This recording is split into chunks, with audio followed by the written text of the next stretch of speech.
Okay, y'all go play. That's where we let the dogs go run and play every day, unless it's raining. This is where we live, out here in East Texas. And our house is way back there. I don't know if you can see it. Anyway, past that clump of trees is a good sized lake. Take the dogs to every day. Sometimes I walk. Just let them browse around and sniff like they're doing there. We get a lot of rabbits out here. Just kind of let them roam around, so I'll walk. Shallow.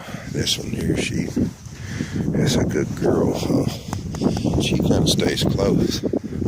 We got a special kind of relationship, I guess. There's Georgia. Oh, girl. She's bigger than the stud dog, Mac. She's a big girl. So we just let them run.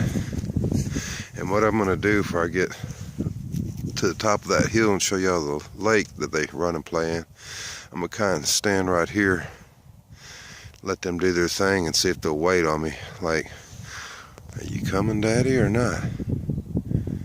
So they're kind of still sniffing, trying to catch a trail on something. Before we started trying to breed professionally, we just let our dogs roam. And it kind of bit us in the butt. Didn't want to cage them up. I believe a dog should be free and do what it wants, but unfortunately here in the country you got coyotes, other dogs.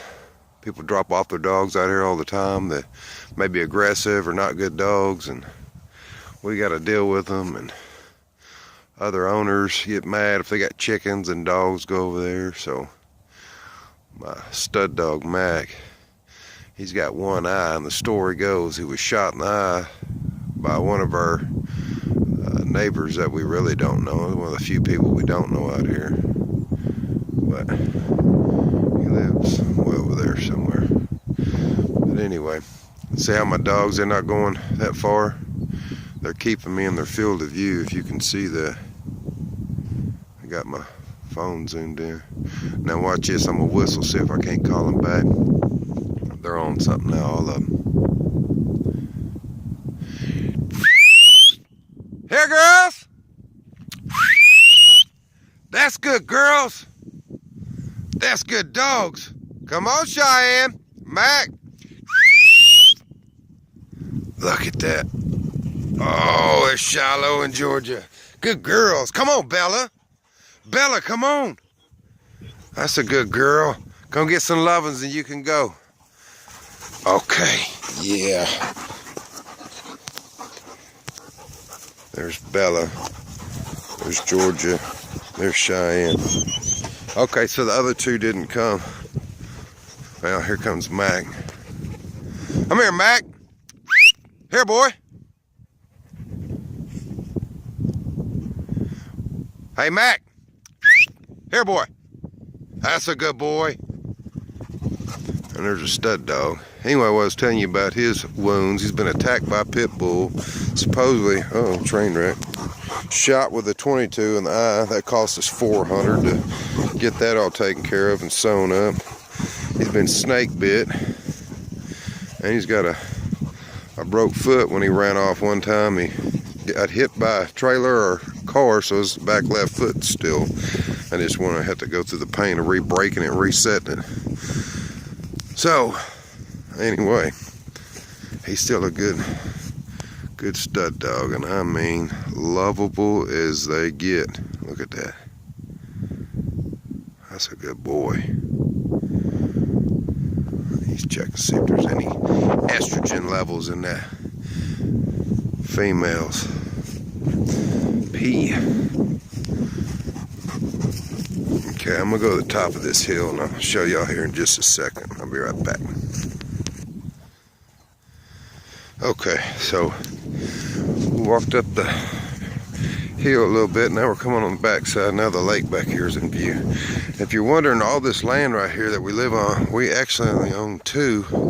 But my theory was, when I moved out to the country, I don't have to have 1,000 acres to buy. I don't even know what I'd do with that much, but you know, if I could have 2 and look at 1,000, or maybe even, you know, get to go on it every now and then, that'd be good. So that's what we did. We got 2 acres with a house, and all this property is owned. It's called the Ringo Estate. And if anybody's familiar with Tombstone, they know who Johnny Ringo is. So that's part of his family. And the guy that's leasing all this land for his cattle, his family's been here since the early 1800s. So he's got all this land leased to run his cows on, and we've been blessed enough to have access to it to do whatever we want, whenever we want, with all respect, of course.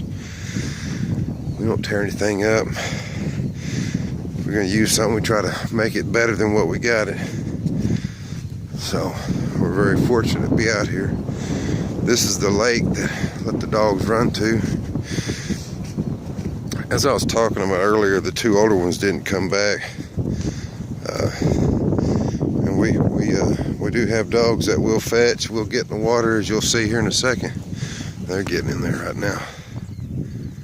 And just jumping in. We're breeding companion dogs. Can they hunt? Sure. I'm sure you could teach a Chihuahua to fetch a duck if it didn't drown it by the time it brought it back to you, but we breed primarily just companion dogs, replacement dogs. These dogs, for lab lovers, are a huge part of our lives. So we've lost labs in our past too. I had one of the first lab I got was when I got out of the military and was leaving Fort Leonard Wood, Missouri. I bought me a yellow lab and been in love with them ever since. Over here, guys, help! Y'all wanna go get in that water? Go get in that water, Georgia. Gosh, you long-legged thing.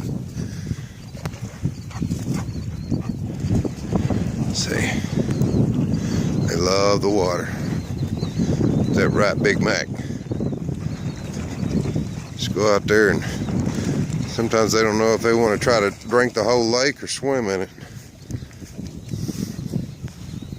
That's my Shiloh right there. She's gorgeous. What do you think, Shiloh? Huh, girl? You walking or swimming? Oh, you're walking? Okay. Uh-oh. There goes Bella. She's on point with something. Oh, she hears dogs. Oh, Mac's on point too. There's some dogs over there they're not used to hearing.